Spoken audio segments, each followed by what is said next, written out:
Good morning. This is KELOLAND on the go with all you need to know in news and weather as you start your day. One person is dead following a two-vehicle crash that happened Monday morning near Sioux Falls. A construction vehicle was stopped on westbound I-90, directing traffic into the left lane. The driver of a Dodge van struck the back of the construction vehicle, sending it into the median where it caught fire. The driver of the Dodge, a 50-year-old Flandreau man, died from his injuries. The driver of the construction vehicle was transported to a local hospital with minor injuries. Another state employee is in trouble with the law. This time, a state health worker is accused of falsifying her own medical marijuana card. 24-year-old Alexandra Feiner has been charged with 4 counts of falsifying her own medical marijuana card while she was an employee of the South Dakota Department of Health. Attorney General Marty Jackley says this is the 8th state employee who has been charged with crimes in the past year. Again, these are ongoing issues when there's not been proper supervision.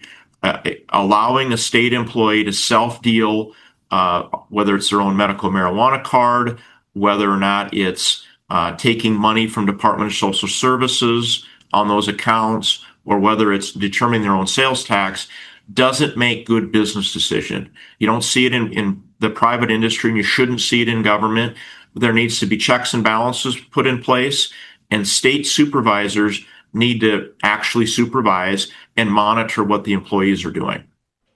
Feiner is facing up to 9 years in prison if convicted. Jackley says there are a couple more state employees who are being investigated, but he wouldn't elaborate on which departments they work in.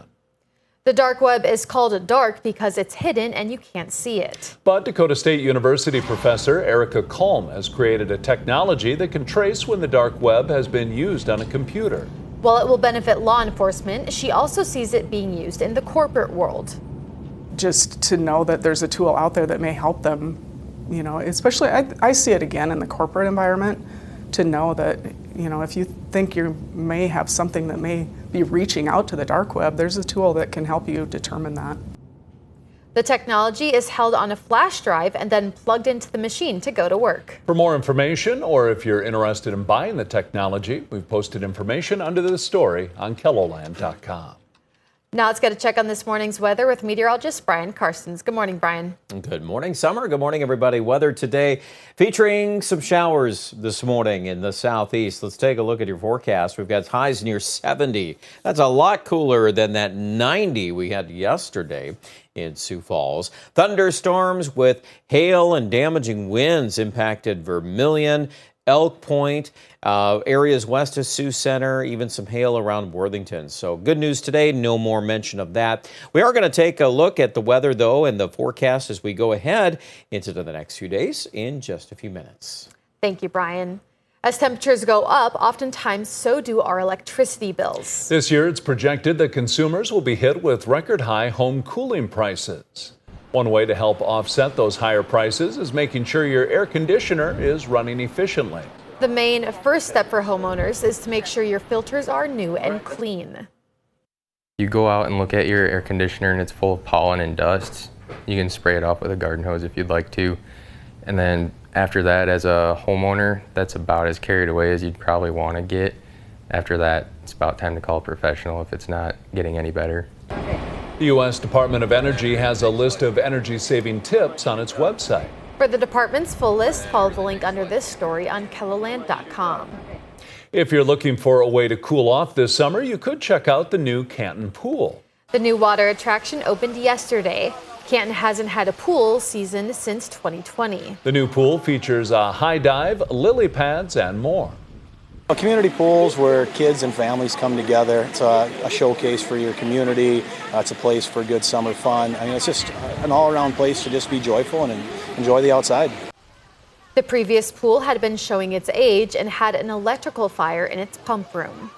35 golfers spent their Monday on the links playing 100 holes to benefit a local nonprofit. The 100-hole challenge at Brandon Golf Course is a fundraiser for Junior Achievement, an organization that helps young people develop financial literacy, work readiness, and entrepreneurship. The players helped raise $103,000 this year, and many also volunteer in the classroom. They know that those fundraising dollars are helping us further the impact of JA. We're able to serve additional students, and we're really able to help prepare those students for their futures. I think this year was my 13th year volunteering for Junior Achievement. I've done the Spanish immersion program for quite a few of those years, and mostly elementary. Junior Achievement currently has more than 2,100 volunteers in South Dakota, but is always looking for more as the organization reached nearly 55,000 students this past school year.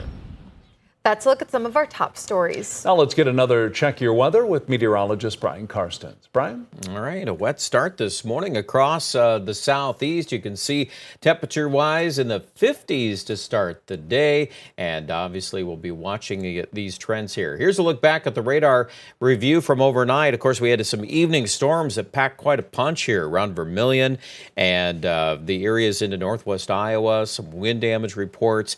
In fact, as we scoured through some of those, this is some video taken from the emergency manager over in O'Brien County, Iowa. This is near Hospers, and a hog barn facility there really getting impacted by those strong winds and some of the debris there on Highway 60. So again, that's kind of just a reflection of what we can get this time of year.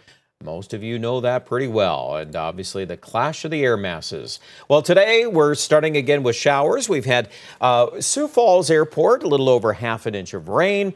Parts of the southern part of Sioux Falls are actually over 3/4 of an inch. So that's some good rain. It just soaks right into your garden and your lawn, helping those farm fields in the southeast. That's another story, too. We're going to be doing some math on the 30-day moving average, but the rain that's impacted the southeast is actually most beneficial regarding the 30-day average, too. Those are areas that have been drier relative to normal. Well, what's next? Well, let's see what happens in western South Dakota. After highs today only in the upper 60s, low 70s, we're going to gear up for some rain chances already tomorrow morning in the Black Hills.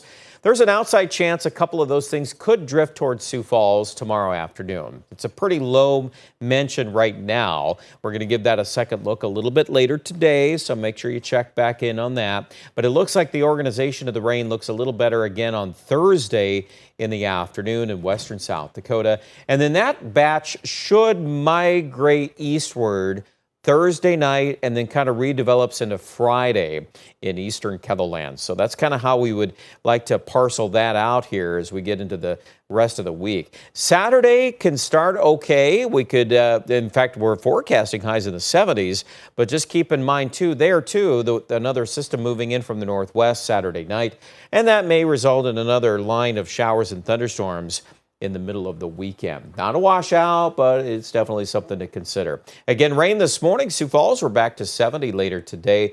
A quick peek at your 7-day forecast. We're going to kind of stay below normal a little bit here the next few days, especially with any clouds and shower chances that emerge later Thursday into Friday. They could really keep our temperature down a little bit. Saturday could come back up a few notches there, close to 80. I do see some things lurking on Sunday that might be turning us back down again a little bit. There's a pretty strong low pressure center moving into northern Minnesota. If that pans out, the wind's going to crank up out of the northwest on Sunday, and that would likely put some pressure on those temperatures to go down a little bit on the 7 days. So keep that in mind. I think the tone for the rest of the week is just a little cooler. 70s for highs for Aberdeen. Again, it's not bad at all. Normal high is 77. So really overall for Aberdeen, a very nice week. These rain showers will kind of come back in Thursday late and then Friday. We're focused East River a little bit more on Friday. Pierre, your timeline's a little faster. You got rain chances Wednesday and Thursday. And also for Rapid City, there's rain chances Wednesday and Thursday, as well as Friday into early Saturday. So some wet weather returning out west. More details at KEVLAND.com.